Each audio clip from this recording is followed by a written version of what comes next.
नमस्कार, news are के खास कार्यक्रम में आपका स्वागत है। मैं हूं आपके साथ राजकुमारी ठाकुर। मध्य प्रदेश में विधानसभा चुनाव की आहट के साथ चुनावी दौरे, बयानबाजी और आरोप प्रत्यारोप का दौर भी तेज हो गया है। और इस बीच कमलनाथ दिल्ली दौरे पर हैं, जिस पर कैबिनेट मंत्री विश्वास सारंग ने तंज कसा है। दिग्विजय सिंह समर्थकों को हटवाना चाहते हैं कमलनाथ। जी हां, यही बयान सामने आया है। साथ ही ये भी कहा कि कमलनाथ दिल्ली दरबार में हाजिरी लगाने के लिए गए हैं और इस पर सियासी बयानबाजी शुरू हो गई है। कैबिनेट मंत्री विश्वास सारंग का कहना है कि यह तो हर पार्टी का अपना अधिकार होता है तो कि कार्यकर्ताओं से मिले, लेकिन कमलनाथ जो हैं वो दिल्ली दरबार में हाजिरी लगाने के लिए गए हैं। फिर भी अपने पद पर बने रहने के लिए वह लगातार दिल्ली दौरे पर जाते हैं। मध्य प्रदेश में बीजेपी की सरकार बनेगी तो प्रतिनिधि से काम कराते हैं और चिकित्सा शिक्षा मंत्री विश्वास सारंग ने हाथ से हाथ जोड़ो यात्रा पर भी निशाना साधा। उन्होंने कहा कि हाथ से हाथ जोड़ो अभियान को फ्लॉप बताया है। उन्हें यह अभियान पूरी तरह से फ्लॉप लग रहा है और फ्लॉप ही आगे रहेगा। साथ ही कहा कि परिवारवाद ने कांग्रेस को खत्म कर दिया है। कांग्रेस के हाथ से हाथ जोड़ो अभियान पर निशाना साधते हुए शर्मा ने कहा कि कांग्रेस का हाथ घपलों और घोटालों का हाथ है, इसलिए कांग्रेस के हाथ से कोई हाथ नहीं मिलाना चाहता। देश और प्रदेश की जनता ने कांग्रेस को सिरे से नकार दिया है। राहुल गांधी की भारत जोड़ो यात्रा फ्लॉप रही है और कांग्रेस का हाथ से हाथ जोड़ो कार्यक्रम भी कामयाब नहीं होने वाला। वहीं कांग्रेस ने मंत्री विश्वास सारंग के बयान पर पलटवार किया है। क्या कुछ कहा विश्वास सारंग ने, आइए आपको सुनाते हैं। कोई भी राजनीतिक दल का कार्यकर्ता कहीं भी जा सकता है, पर यह बात सही है कि कमलनाथ जी को लेकर प्रदेश में बहुत सारे असमंजस हैं। जिस प्रकार से एकला चलो वाली नीति पर कमलनाथ जी चल रहे हैं, उसी का परिणाम है कि उनको बार बार जाकर दिल्ली और 10 जनपद की ड्यूटी पर जाना पड़ता है, उसको मजबूत करना पड़ता है। पर यह कांग्रेस का अंदरूनी मामला है। हम तो एक मन से, एक मत से मध्य प्रदेश की जनता की सेवा करने में और मध्य प्रदेश के विकास में लगे। सर, कांग्रेस के जिलाध्यक्ष ने जिस पार्टी का प्रदेश अध्यक्ष पर ही इस तरह के इल्जाम लगते हों, एक तरफ राहुल गांधी जी कह रहे हैं भारत जोड़ो यात्रा निकाल रहे हैं, वो कह रहे हैं तोड़ो यात्रा निकालेंगे, तो ये कांग्रेस की संस्कृति है, कांग्रेस का विचार है। वो तो पता लग गया, खाली कुर्सियां दिख तो गया। मीडिया को मैं धन्यवाद दूंगा कि मीडिया ने वो खाली कुर्सियां दिखाई जिसमें लोग बैठने वाले नहीं थे। और हाथ से हाथ जोड़ो, क्या भ्रष्टाचार के लिए जुड़वाने की बात करें? क्योंकि कमलनाथ जी की 15 महीने की सरकार तो हमने देखी, कांग्रेस के कार्यकर्ताओं ने हाथ से हाथ जोड़ा और मध्य प्रदेश की जनता के जेब से पैसा निकाल लिया। भ्रष्टाचार के आखंड में डूबी हुई सरकार के बारे में तो सबको मालूम है। ये जो जुए और सट्टे का नशा है ना, इससे दिमाग पूरी तरह खराब हो जाता है और यही कारण है कि व्यक्ति जो है मंदबुद्धि की समान हरकतें करने लगता है और कभी नेहरू जी को आज की महंगाई के लिए जिम्मेदार ठहराने लगता है, कभी अपने पिता की उम्र के समान वरिष्ठ नेता कमलनाथ जी के बारे में उल जुलूल बोलने लगता है। जबकि मंत्री पद की कुछ गरिमा होती है, कुछ मर्यादा होती है, उसके हिसाब से व्यवहार करना चाहिए। पर जुए और सट्टे के कारण ये व्यवहार और जो है वो बिगड़ता जा रहा है, इलाज कराना चाहिए। तो विधानसभा चुनाव के चलते बयानबाजी भी शुरू हो गई। अब ये तो आने वाला समय ही बताएगा कि आखिरकार क्या रीजन हो सकता है और किस तरह से यहाँ पर आरोप प्रत्यारोप को अलग से टालमटोल कर पेश किया जा रहा है। लेकिन फिलहाल ये कयास लगाए जा रहे हैं कि कमलनाथ आखिरकार दिल्ली गए हैं तो किस तरह से यहाँ पर बीजेपी इसे लेती हुई नजर आ रही है। इस पर बयान भी आपने सुना, इस पर चर्चा करेंगे। हमारे साथ मेहमान भी जुड़ गए हैं। पवन पटेल, महासचिव कांग्रेस से, दीपक जैन, सह मीडिया प्रभारी बीजेपी से, और रमेश शर्मा, वरिष्ठ पत्रकार। कुछ ही देर में हमारे साथ दीपक जैन जुड़ेंगे। तो आपको तीनों मेहमानों का बहुत बहुत स्वागत है हमारे कार्यक्रम में। शुरुआत पटेल जी आपसे करना चाहूंगी। कमलनाथ दिल्ली में जा चुके हैं, लेकिन यहाँ पर सवाल ये उठता है कि बीजेपी का कहना है कुछ अंदरूनी चीजें यहाँ पर कांग्रेस में जरूर चल रही है। साथ ही साथ यहाँ पर जो अभियान चलाए जा रहे हैं कांग्रेस के माध्यम से, उन पर भी तंज कसा है कि ये फ्लॉप साबित होने वाले हैं। भ्रष्टाचार, हाथ जोड़ो यात्रा कांग्रेस को निकालनी चाहिए, क्या कहेंगे सर? नहीं, मैं बड़ा विनम्रता पूर्वक एक बताना चाह रहा हूँ कि विश्वास सारंग जी का हमें समझ में नहीं आ रहा है कि किस तरह की उनकी मति हो गई है कि कमलनाथ जी दिल्ली चले गए हैं तो बोल रहे हैं कि मत्था में ड्योढ़ी टेकने गए हैं। मैं मतलब दिल्ली अपना राजधानी है, दिल्ली आना, इनके नेता भी दिल्ली आते जाते हैं, अमित शाह जी के पास जाते हैं। अभी कुछ दिन पहले नरेंद्र मोदी जी के पास शिवराज सिंह चौहान मिलने गए, तो क्या मत्था टेकने गए थे? अपनी कुर्सी बचाने गए थे? तो ये बड़ा समझ में नहीं आता कि किस तरह के बयान दे रहे हैं। अगर वो विश्वास सारंग जी अपने बयान को दोबारा सुनेंगे तो उनको खुद लगेगा मैं क्या बोल रहा हूँ, है ना। नंबर एक, कोई भी समझने वाला व्यक्ति सोचेगा। दूसरा बोल रहे हैं परिवारवाद की बात कर रहे हैं, जो अभी आपने बताया। अभी अगर गांधी परिवार से कोई अध्यक्ष होता तो बोलते हैं परिवारवाद है। अब हम लोकतांत्रिक प्रक्रिया को अपनाते हुए खड़गे जी को पूरी उसने चुना, जो डेलीगेट से 950 डेलीगेट ज्यादा लोग, अब वो बोल रहे हैं कि तब भी गांधी परिवार का परिवारवाद है, समझ से परे है। ये बोलते हैं इनको भीड़ नहीं दिख रही है, भारत जोड़ो यात्रा की भीड़ नहीं दिख रही, पूरा दुनिया देख रही है भारत जोड़ो की भीड़, भुलाई हुई भीड़ नहीं है। लोग अपने से आए हैं, भारत को जोड़ने के लिए अपने से आए। तो विश्वास सारंग जी कुछ भी बोल सकते हैं, भारतीय जनता पार्टी के हर व्यक्ति को कुछ भी बोलने की आजादी है, वो बोल रहे हैं। अब ये हताशा अपने आप, अगर आप उनके स्टेटमेंट को सुनेंगे तो उनकी हताशा अपने आप झलक रही है। अपने काम है नहीं उनके बात करने के लिए। आप कांग्रेस को फ्लॉप कह रहे हो, आप में क्या फ्लॉप नहीं हुआ? 2014 के बाद मोदी जी ने बोला था महंगाई की बात, 2 करोड़ रोजगार की बात, 100 दिन में काला धन, तो अपने आप खुद बोल रहे फ्लॉप। उसका जवाब दें विश्वास सारंग जी। ठीक है, हमारे साथ दीपक जैन सह मीडिया प्रभारी बीजेपी से जुड़ चुके हैं। बहुत बहुत स्वागत है सर आपका कार्यक्रम में। हाल ही में विश्वास सारंग का बयान सामने आया, उन्होंने कहा है कि कमलनाथ दिल्ली पहुंच चुके हैं, कहीं ना कहीं अंदरूनी चीज कांग्रेस में चल रही है, साथ ही यहाँ पर अभियान को लेकर भी तंज कसा है। लेकिन कांग्रेस का ये कहना है कि जितना भ्रष्टाचार बीजेपी की सरकार में हुआ है, इतना भ्रष्टाचार तो कोई सरकार कर ही नहीं सकती है। आखिरकार क्यों उनके अभियानों पर बीजेपी तंज कस रही है? मेरा सबसे पहले आग्रह है कि मैं विश्वास सारंग जी के बयान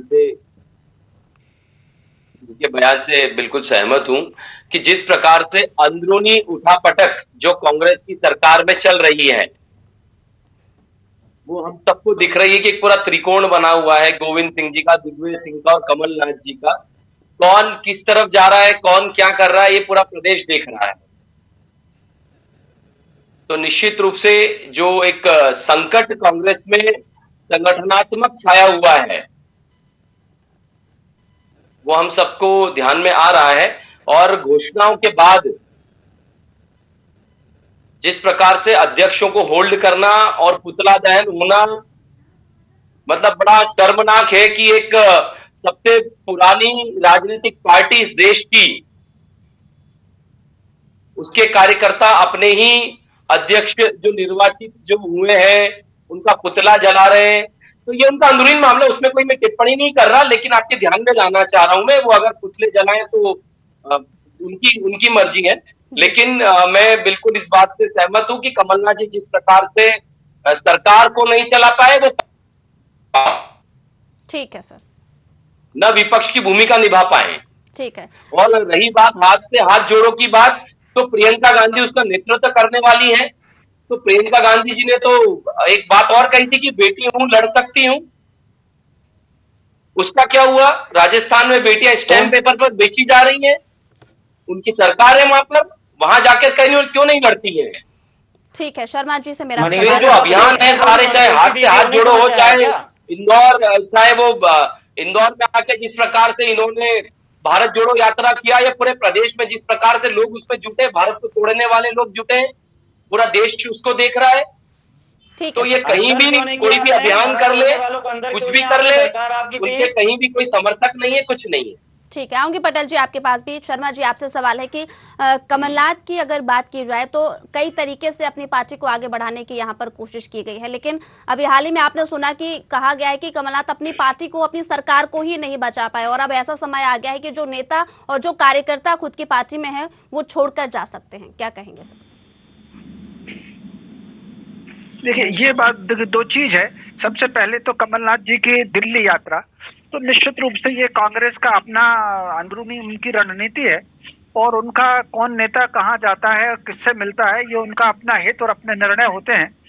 तो मैं समझता हूँ इन पर, ऐसी चीजों पर टिप्पणी, ये तो केवल इन दिनों चूंकि राजनीति में एक चलन आ गया है, एक दूसरे पर व्यक्तिगत आरोप लगना, तो ये उसका हिस्सा है। दूसरा, ये बात सही है कि कमलनाथ जी थोड़ा सा दूरदर्शिता और व्यवहारिकता से काम लेते तो उनकी सरकार गिरती नहीं। कहीं ना कहीं थोड़ा सा उनकी असावधानी समझ लीजिए या दूरदर्शिता समझ लीजिए, जिसके कारण वो सरकार गिरी, ये बात तो ठीक है। दूसरा, ये भी ठीक है कि जिन दिनों, आज तो खैर कांग्रेस विपक्ष में है, जिन दिनों कांग्रेस सरकार में भी थी, तब भी उनके मंत्री और उनके विधायक खुल करके आरोप लगाते थे। जी। किसी ने दिग्विजय सिंह को भी लक्ष्य बनाया है और किसी ने कमलनाथ जी को भी लक्ष्य बनाया है। तो निश्चित रूप से कांग्रेस को इन सारी चीजों पर नुकसान हुआ है। लेकिन कांग्रेस के विपक्ष में आकर के एक जो परिवर्तन मैं देख रहा हूं, कांग्रेस जब से विपक्ष में आई है, कहीं ना कहीं उनकी कोशिश कांग्रेस को एकजुट करने की और कार्यकर्ताओं को सक्रिय करने की रही है। और मैं समझता हूं ठीक है, कुछ अपवाद स्वरूप कुछ घटनाएं घटती हैं, लेकिन कांग्रेस उस दिशा में ठीक काम कर रही है। और दूसरा, कांग्रेस अब एक प्रकार से कमलनाथ जी का चेहरा वही प्रस्तुत कर रही है। हालांकि नेता प्रतिपक्ष गोविंद सिंह है, लेकिन फिर भी भावी मुख्यमंत्री के लिए हर कार्यकर्ता केवल कमलनाथ जी का ही नाम लेता है। जी। तो कहीं ना कहीं कमलनाथ जी के चेहरे को जो प्रोजेक्ट किया जा रहा है, मैं समझता हूं, और उससे कार्यकर्ताओं को जोड़ा जा रहा है, ये मैं समझता हूं उनके चुनाव की एक रणनीति है, और जो उनको उस चुनाव में लाभ भी देगी। अगला जो चुनाव 2023 दिसंबर में होगा, उसमें लाभ भी होगी। अब देखना यह है कि वो कितना लाभ उठाते हैं और कितना उनको भाजपा उनकी इस रणनीति को सेंध लगाती है। जी, पटेल जी। पटेल जी, अगर बात की जाए यहाँ पर चुनाव को लेकर, पटेल जी आप तक आवाज पहुंच रही है? ठीक है, पटेल जी से जुड़ने की कोशिश करते हैं। लेकिन यहाँ पर सवाल दीपक जी आपसे है। यहाँ पर ठीक है सरकार गिर गई, लेकिन सवाल ये उठता है कि आपको नहीं लगता है कि अभी वर्तमान स्थिति की बात की जाए, जब से सरकार गिरी है कांग्रेस की और अब तक का जो सफर रहा है उसमें कमलनाथ लगातार ये कोशिश करते नजर आ रहे हैं कि किसी तरह से हमारे नेता जुड़े रहें और आने वाले चुनाव को लेकर जो जद्दोजहद लगातार जारी है, जो प्रयास जारी है, वाकई में वो सराहनीय है। देखिए, ये कांग्रेस का अंदरूनी मामला है, जो चुनाव को लेकर क्या क्या रणनीति बनाते हैं। लेकिन मैंने फिर अपनी बात को मैं एक बार रिपीट करता हूं कि जिस प्रकार से उनकी सरकार छिन्न भिन्न हुई और लगातार रोज हम अखबार में पढ़ रहे हैं कि संगठनात्मक रूप से जिस प्रकार से पूरे प्रदेश में उनके नवनियुक्त पदाधिकारियों का और जिला अध्यक्षों का जो विरोध हो रहा है, तो मुझे तो नहीं लगता कि कांग्रेस पार्टी के कार्यकर्ता कहीं भी एकजुट हैं। तो सारे जो प्रयास कमलनाथ जी के वो निरर्थक हैं। और मान लीजिए कोई प्रयास अगर कमलनाथ जी करते भी हैं, तो दिग्विजय सिंह का बयान उसमें पानी फेर देता है। जब वो सेना पर आरोप लगाते हैं, सेना के पराक्रम पर प्रश्न उठाते हैं, तो निश्चित रूप से कांग्रेस के कार्यकर्ता ही मुझसे बोलते हैं कि हमारी पार्टी हमें खत्म करने में लगी है, कि उनके इस प्रकार के बयान निश्चित रूप से देश विरोधी हैं। और उनके खुद के कांग्रेस की कार्यकर्ता कहीं सहमत नहीं है उस बयान से। राहुल गांधी जी ने उस पर बयान दिया कि मैं असहमत हूं, और भी कई लोगों ने बयान दिया है। तो ये एकजुटता थोड़ी सी आगे बढ़ती है और फिर से बहुत तेजी की रफ्तार से नीचे आ जाती है। जी। तो ये जो भी कांग्रेस करे संगठनात्मक रूप से वो उनको जो भी उपयुक्त लगे करे, लेकिन न वो सरकार चला पाई, न पार्टी चला पा रही, न संगठन चला पा रहे। ठीक है। और जिन अभियानों के बारे में यहाँ पर आपने बात कही कि जो अभियान लगातार जारी है, कांग्रेस यहाँ पर भारत जोड़ो यात्रा और हाथ से हाथ जोड़ो यात्रा निकाल रही है, उसको लेकर भी आपने कहा कि भ्रष्टाचार जोड़ो यात्रा निकालनी चाहिए। ऐसा क्यों, क्या आपको ऐसा लगा? और भ्रष्टाचार के चलते अब ये भी बताइए कि देखिए 15 महीने की सरकार थी कांग्रेस की, उस दौरान इसे देखकर रिलेट किया जा रहा है या फिर कोई और वजह? जिस प्रकार से 15 महीने की सरकार रही, मौका दे दीजिए। हेलो जी, आप और जिस प्रकार जी पटेल जी डिस्कनेक्ट हो गए थे, अब आपको भी मौका देते हैं। ठीक है, आपको भी यहाँ पर बोलने दिया जाएगा। लेकिन यहाँ पे सबसे बड़ा सवाल तो ये उठता है कि जिस तरह से पटेल जी यहाँ पर बात लगातार सामने आ रही है, भारत जोड़ो यात्रा को लेकर जनता का समर्थन तो मिलता हुआ नजर आया, लेकिन भ्रष्टाचार जोड़ो यात्रा यहाँ पर बीजेपी करार दे रही है कि आखिरकार क्यों? मैं देखिए क्या हुआ अभी, भाई साहब बड़ी बड़ी बातें कर रहे थे, इन्होंने व्यापक घोटाला किया, फिर उसका नाम बदल दिया। ये घोटाला भाजपा का है, पूरी दुनिया में सबसे बड़ा घोटाला है, फिर उसका नाम बदल दिया ताकि वो चली जाए। इनके यहाँ मंत्री का बेटा किसान के ऊपर गाड़ी चला देता है, लेकिन वो दोषी नहीं होता है। किसानों को गोली मार दी जाती है। मेरी बात सुन लीजिए, आपकी बात मैंने धैर्यपूर्वक सुनी, मेरी बात सुन लीजिए, ठीक है। मनीषा बहन के साथ बलात्कार हो तो उसको आधी रात में अंतोषी दे दी जाती है, भाजपा सरकार के कारनामे है। और ये जो बोल रहे हैं कि भारत जोड़ो यात्रा में भारत तोड़ो ये लोग थे, तो मैं दावे के साथ कह सकता हूँ कि इनके द्वारा भेजे गए लोग थे। इनकी सरकार है देश और प्रदेश में, जो भारत तोड़ने वाला उनको अंदर क्यों नहीं किया, इसका जवाब कोई भारतीय जनता पार्टी का नेता नहीं दे पाएगा। ये बस बड़ी बड़ी बतौलेबाजी करेंगे। मैं दावे के साथ कह सकता हूँ कि कमलनाथ के 15 महीने के कामों को लेकर हम जाएंगे। आज ही जो बोल रहा है कि हमारे यहाँ उसने फूके जा रही है, ये सरकार आने की आहट है। सरकार आ रही है, इस तरह लोग बुरी तरह से जुड़ रहे हैं। इस चीज को ऐसे समझने का प्रयास किए, सिर्फ बतौलेबाजी करने से नहीं होता है। जो भारतीय जनता पार्टी ने कि हम कहते हैं इनमें कम है तो बताएं। 2014 में मामला अंदोड़े मामला बोलते क्यों नहीं सकता? आप बताइए 2 करोड़ रोजगार का क्या हुआ? आप बताइए काला दिन आने वाला तो मेरी बात सुनिए, जिससे किसी की बात समझ में आएगा। मेरी बात सुनिए, आपकी देखिए, अरे बड़ा मुश्किल है। आपकी बारे में जब मैंने नहीं बोला, मतलब आप जवाब नहीं दे पा रहे। आपके पास जवाब नहीं है, आपके पास जवाब नहीं है, इसलिए आप मेरे साथ बोल रहे हैं, आपकी बात समझ में नहीं आए। मैं बोल रहा हूँ कि कितने बोल रखी थी, क्यों भेजा आपने भारत जोड़ो वालों को हमारी भारत जोड़ो यात्रा में क्यों भेजा? नहीं लेंगे। राजकुमारी जी इनकी भारत जोड़ो यात्रा वालों को भारत जोड़ो यात्रा में क्यों भेजा, इसका क्या मतलब है पटेल जी? ठीक है, जवाब ठीक है, सुन लेते हैं। दीपक जी सुन लेते हैं, आपको भी मौका दिया जाएगा। लेकिन भारत तोड़ो यात्रा आपने यहाँ पे करार दिया है। बात की जवाब देंगे आपका। भारत तोड़ो यात्रा वालों को क्यों भेजा भारत जोड़ो यात्रा में? पटेल जी इसके क्या क्यों अंदर नहीं किया? मोदी जी ने क्यों नहीं अंदर किया? शिवराज सिंह चौहान जी ने क्यों नहीं अंदर किया जिससे भारत तोड़ो की बात की? इसका मतलब है कि इनकी वो पूरी दुनिया देख रही है किस प्रकार लेकर के। आपने अंदर क्यों नहीं किया? आपने अंदर क्यों नहीं किया? आपने उनको अंदर क्यों नहीं किया? आप अंदर करने की बात क्यों कर रहे हो? तो लोग देख रहे हैं ना। अरे लोग देख रहे हैं कानून जिस प्रकार से नारे लगाते हैं, टुकड़े होंगे तेरे इंशाल्लाह इंशाल्लाह। कैसे घूम रहा है? कैसे घूम रहा है? जो राष्ट्र विरोधी बातें करती है वो साथ चलती है। सुनिए भाई साहब, आप बरगलाने की राजनीति खत्म करिए। आप कामों का हिसाब दीजिए। 2 करोड़ रोजगार का क्या हुआ? हम बरगलाने की बातें नहीं कर रहे। क्या हुआ? हम हकीकत बात कर रहे हैं। नहीं दे पाओगे जवाब, नहीं दे पाओगे जवाब। हकीकत बात कर रहे हैं। काला धन का क्या हुआ? 2 करोड़ रोजगार का क्या हुआ? महंगाई का क्या हुआ? महंगाई का क्या हुआ? महंगाई का क्या हुआ? महंगाई का क्या हुआ? 15 महीने की सरकार में हमने 27 लाख किसानों का कर्जा माफ किया। 15 महीने की सरकार में हमने 27 लाख किसी को भी बताइए, जवाब दीजिए। 2 करोड़ रोजगार, बताइए, 2 करोड़ रोजगार का हिसाब जनता मांग रही है। 2 करोड़ रोजगार का हिसाब जनता मांग रही है। 2 करोड़ रोजगार का जनता मांग रही है। महंगाई का हिसाब जनता मांग रही है। जवाब दीजिए, जवाब दीजिए महंगाई पे, जवाब दीजिए 2 करोड़ रोजगार पे। 2 करोड़ रोजगार का क्या हुआ भाई साहब? 2 करोड़ रोजगार का क्या हुआ? भारत तोड़ने वालों को आपने क्यों भेजा भारत जोड़ो यात्रा में? आपने ठीक है, जवाब ले लेते हैं। ठीक है, जवाब ले लेते हैं। नहीं देंगे जवाब। दीपक जी जवाब दीजिए। आपने बोलते जाते जिसे कोई बहुत सारे सवाल हैं पटेल जी के मन में, जवाब दीजिए दीपक जी। देखिए, जिस प्रकार से लगातार मध्य प्रदेश में रोजगार दिवस के माध्यम से रोजगार दिया जा रहा है, वो अपने आप में एक बहुत बड़ा उदाहरण है। हेलो जी, आवाज आ रही है आपकी? हेलो, आ रही आवाज। लगातार रोजगार लाख युवाओं को रोजगार देने का काम हमारी सरकार ने किया है। और ये तो सारे रोजगार प्राइवेट हो गए, लेकिन सरकारी नौकरियां, सरकारी भर्तियां बहुत तेजी से हमारे यहाँ निकाली जा रही है। 5,000 आरक्षकों की भर्ती तो कल ही हुई है। सॉरी, आज ही हुई है। आज ही मुख्यमंत्री ने 5,000 आरक्षकों को किया है। ऐसे तो 2 करोड़ आज ही 5,000 आरक्षकों को नौकरी देने का काम किया है।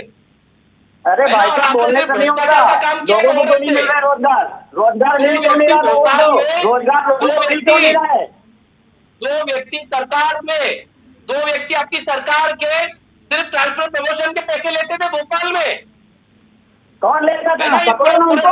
पूरे प्रदेश में पकड़ो ना, जो लेता था, जो लेता था उसको पकड़ा क्यों नहीं आपने? आपके पास सबूत है तो पकड़ा क्यों नहीं आपने जो पैसे लेता? अरे आपने किए, आपने लिए पैसे। अरे सरकार तो आज ना पकड़िए ना, प्रदेश में देखा उनका जो कार्रवाई हुई है आयकर विभाग की, कहाँ हुई है? कौन पकड़ में आया बताइए ना। आपके बारे में और आपकी सरकार ने क्या किया पूरा प्रदेश जानता है।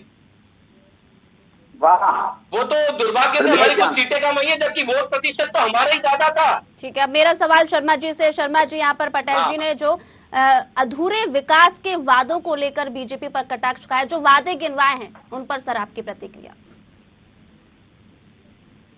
देखिए, मोटे तौर पर ये बात तो सही है कि जितनी घोषणाएं हुई हैं और जितने वादे हुए हैं उनको अभी पूरा होने में समय है। और पूरा होने में समय का कारण ये भी है कि प्रदेश की आर्थिक स्थिति ऐसी है कि उसका बजट एकदम से रिलीज नहीं किया जा सकता। कहीं ना कहीं अगर आप देखेंगे तो ये आर्थिक तंगी है जो पिछले लगभग 30-35 साल से इस मध्य प्रदेश पर हावी है कि कर्ज लेकर के विकास के कार्य। आप अगर देखेंगे 90 की सरकार जब सुंदरलाल पटवारी की सरकार आई थी तब करीब 500 करोड़ रुपए का कर्जा उन पर था। और जब उन्होंने सरकार छोड़ी, दिग्विजय सिंह की सरकार आई तो लगभग वो कर्जा बढ़ करके लगभग 5000 करोड़ का हो गए थे। और दिग्विजय सिंह जी ने जब शिवराज उमा भारती जी को सरकार दी थी तब वो कर्जा बढ़ करके लगभग 35,000 करोड़ हो गया था। अब ये निश्चित रूप से बढ़ता हुआ अब लगभग 2.5-3 लाख तक पहुंच गया है कर्जा। तो कहीं ना कहीं प्रदेश की स्थिति ऐसी है, तो इसके लिए बहुत आवश्यकता ये है राजनीतिक दलों को राजनीतिक प्रतिद्वंदिता और आरोप प्रत्यारोप से दूर हट करके समाज के भीतर कहीं ना कहीं आत्मनिर्भरता का एक अभियान चलाना होगा कि हर चीज के लिए सरकार के बजाय व्यक्ति खुद सक्षम बने, युवाओं को इतना सक्षम बनाए कि वो स्वयं रोजगार अब करे। ये एक उदाहरण मैंने हर बार दिया है कि चींटी से लेकर हाथी तक 1 अरब प्राणी होते हैं तब एक मनुष्य पैदा होता है। आपके कमरे में कितने प्राणी हैं, समंदर के नीचे कितने प्राणी हैं, जंगल में कितने हैं, सब अपनी रोटी कमा लेते हैं, अपना जोड़ा बना लेते हैं, अपने बच्चे जन्म देकर के उनको बड़ा कर लेते हैं। इन्हीं जो बुनियादी प्राकृतिक काम है इन्हीं को मनुष्य को सरकार के भरोसे रहता है। तो ये जो कहीं ना कहीं समाज की आत्मनिर्भरता का अभियान राजनीतिक दलों को और सामाजिक संगठनों को चलाना चाहिए, तब ये समस्याएं दूर होंगी। स्वरोजगार को लेकर तो शर्मा जी यहाँ पर बीजेपी कई तरीके की मेहनत करती नजर आ रही है ना। स्वरोजगार को लेकर एग्जीबिशन से लेकर कार्यक्रम से लेकर तमाम जो कार्यक्रम आयोजित किए जाते हैं उनका क्या कोई फर्क पड़ता हुआ नजर आ रहा है? रोजगार दिवस लगातार हम लोग आयोजित कर रहे हैं जी। नहीं, निश्चित रूप से उसका फर्क पड़ रहा है और इस तरह के कामों को ज्यादा प्रोत्साहित किया जाना चाहिए। जो स्वरोजगार की बात है और विशेषकर एक मुख्यमंत्री जी ने घोषणा की थी फुटपाथ के दुकानदारों की, वो भी उनकी घोषणा बहुत अच्छी थी। यद्यपि उनकी घोषणा में और नगर निगम और नगर पालिकाएं जो अभियान चलाती है उसमें थोड़ा सा विरोधाभास है, लेकिन फिर भी कहीं ना कहीं फुटपाथ की जो योजना है वो भी ठीक है। इसके अलावा जो मोदी जी ने एक और बात कही थी कि गांव को क्लस्टर बना करके गांव आपस में मिलकर के एक दूसरे की जरूरत पूरी करे, इस अभियान पर लौटना पड़ेगा राजनीति से ऊपर उठ करके। कि मान लीजिए एक गांव में अगर अच्छी तुअर पैदा होती है और दूसरे में गेहूं पैदा होता है, दोनों एक दूसरे की जरूरत पूरा करें और बाजार में केवल उन्हीं वस्तुओं के लिए जाएं जो गांव की जरूरत गांव में पूरी ना हो पाए। इससे रोजगार भी मिलेगा और विदेशी जो आयात है वो भी घटेगा और देश आत्मनिर्भर बनेगा। इस दिशा की तरफ ये जो गांधी जी का सपना था, ये योजना गांधी जी की थी जो ग्राम स्वराज की और ग्राम आत्मनिर्भरता की, उसके ऊपर जब हम लौटेंगे तब मैं समझता हूँ ये जो समस्याएं हैं उनका निवारण होगा और राजनीतिक आरोपों से हमको मुक्ति मिलेगी। दीपक जी कुछ कहना चाहते हैं? जी, जिस प्रकार से मुख्यमंत्री जी ने घोषणा की कि एक उत्पाद एक जिला, राजकुमारी जी उसके माध्यम से मुझे लग रहा है उसी जिले में उनके जो उत्पाद हैं वो आज पूरे देश नहीं विदेशों में भी बेचे जा रहे हैं और उन्हें सरकार जो हमारी सरकार है वो लगातार उसको सहयोग कर रही है। और जो सरकार सहयोग कर सकती है शासकीय रूप से उन्हें बनाने में बेचने में वो पूरा सरकार कर रही है। तो शर्मा जी की बात से मैं सहमत हूँ कि जो ग्राम स्वरोजगार योजना है उसकी और ही हमारी सरकार आगे बढ़ रही है। ठीक है, पटेल जी। मेरा ये मतलब है कि घोषणा भी तो इनको तमका मिला हुआ इंटरनेशनली अवार्ड है, घोषणा करने में तो कोई बात ही नहीं। अभी जो बात कर रहे थे भाई साहब नियुक्ति पत्र, आपके मुख्यमंत्री तो बनता ढाल थे, आपके मुख्यमंत्री को तो बनता ढाल बोला गया है। आपने तो युवाओं का बनता ढाल कर दिया, आपने किसानों का बनता ढाल कर दिया, आपने देश का बनता ढाल कर दिया। आप क्या बात करते हो? आप तो बात करो ना, आप तो बोलते हैं 15 महीने में बात करो, बहस करो, आप अपनी बात करो। कितना नियुक्ति पत्र वितरण संभालो, नियुक्ति पत्र संभालो, नौकरी नहीं चाहिए। 27 लाख किसानों का कर्जा माफ किया, 27% आरक्षण समान वर्ग को दिया, 10% आरक्षण समान वर्ग को दिया, 27 बात कर लीजिए ना, खुले मैदान में बात कर लीजिए। 15 महीने की सरकार बात करिए, 15 महीने की सरकार। जेपी नड्डा जी को 1 साल के लिए एक्सटेंशन दे दो। हमारे यहाँ लोकतांत्रिक प्रक्रिया का अध्यक्ष चुना जाता है, आपसे जैसा नहीं 1 साल के लिए फिर नड्डा जी को दे दो, एक्सटेंशन दे दो, ऐसा नहीं होता है। कांग्रेस पार्टी लोकतांत्रिक आजादी पार्टी है, बाबा साहब भीमराव अम्बेडकर का संविधान मानने वाली पार्टी है। तो पूरे देश में कोई पार्टी नहीं है, ऐसी पार्टी नहीं है। कितना बेरोजगारी कम कर दिए, कितनी महंगाई कम कर दी है। आपकी पंजाब सरकार ने 15 साल प्रदेश को पीछे धकेल दिया है। 1 रुपए पेट्रोल में बढ़ता था तो शिवराज सिंह चौहान साइकिल लेके निकलते थे। कहाँ गायब हो गई साइकिल गायब हो गई। अब पेट्रोल का रेट नहीं दिख रहा आप लोग को। कोई गायब नहीं है। कहाँ है शिवराज सिंह चौहान की साइकिल, कहाँ है बताइए ना। जिस प्रकार से अरे वो साइकिल निकालिए, शिवराज सिंह चौहान की साइकिल निकालिए। विश्व का नेतृत्व पेट्रोल का रेट बढ़ गया है ना। अरे आप लोग बात कर ही नहीं पा रहे, आपने जिस प्रकार की महंगाई और जिस प्रकार का भ्रष्टाचार। ठीक है, मेरा कैसी आखिरी महंगाई सवाल सरकार शर्मा जी बता से, दीजिए आपकी आप। प्रतिक्रिया में शर्मा जी से आज लेना भी भूला नहीं है चाहूंगी। भारत। शर्मा जी ठीक है, अच्छी बात ये है यहाँ पर कि अगर बात की जाए मध्य प्रदेश में विकास के मुद्दों को लेकर तो अब बातचीत होने लगी है। और पहले तो ऐसा मौका था कि राजनीतिक बयानबाजी होती थी, लेकिन मुद्दों पर क्या कहेंगे सर? क्या कुछ मुद्दे विधानसभा चुनाव में नए होने वाले, दोनों को रुकना चाहूंगी। शर्मा जी से क्या प्रतिक्रिया है? जी शर्मा जी। समझ चुकी है, जनता देख रही है। शर्मा जी, जनता देख चुकी है। समझ लीजिए कि राजनीतिक आरोप प्रत्यारोप मीडिया में सुर्खियां तो बना सकते हैं जी, लेकिन कहीं न कहीं मतदाता को प्रभावित नहीं करते। मतदाता को हमेशा मुद्दे की बात ही प्रभावित करती है। और अगले चुनाव में वही राजनीतिक दल अपेक्षाकृत ज्यादा सशक्त उभरेगा जो मुद्दे की बात करेगा और जनता को लगेगा कि मेरा इन बातों में, इन घोषणाओं में, इन आश्वासनों में, इन वादों में मेरा हित है। तो मोटे तौर पर राजनीतिक आरोप प्रत्यारोप लोग पसंद नहीं करते। और टीवी पर भी जब दोनों प्रवक्ता एक दूसरे से बहस करते हैं, लोग चैनल बदल लेते हैं। तो राजनीतिक दलों को ये सोचना चाहिए कि मीडिया की सुर्खियों से हट करके कौन सी बात है जो मतदाता को प्रभावित करती है, उस पर लौटना होगा। बिल्कुल, आकर्षण का केंद्र यहाँ पर मुद्दे ही होते हैं जनता के लिए। और इसी के साथ तीनों मेहमानों का बहुत बहुत शुक्रिया हमारे कार्यक्रम के साथ जुड़ने के लिए। तो आपको बता दें कि विधानसभा चुनाव नजदीक है और तमाम मुद्दों को लेकर अब यहाँ पार्टियां जुट चुकी हैं। भारत जोड़ो यात्रा से लेकर हाथ जोड़ो यात्रा कांग्रेस निकाल रही है। वहीं अगर बीजेपी की बात करें तो हमेशा ही चुनावी मोड में रहती है। अब सवाल ये उठता है कि आखिरकार मतदाताओं पर इसका क्या कुछ असर पड़ता नजर आता है। लेकिन फिलहाल मुझे दीजिए इजाजत, जुड़े रहिए न्यूज़ आर के साथ। नमस्कार।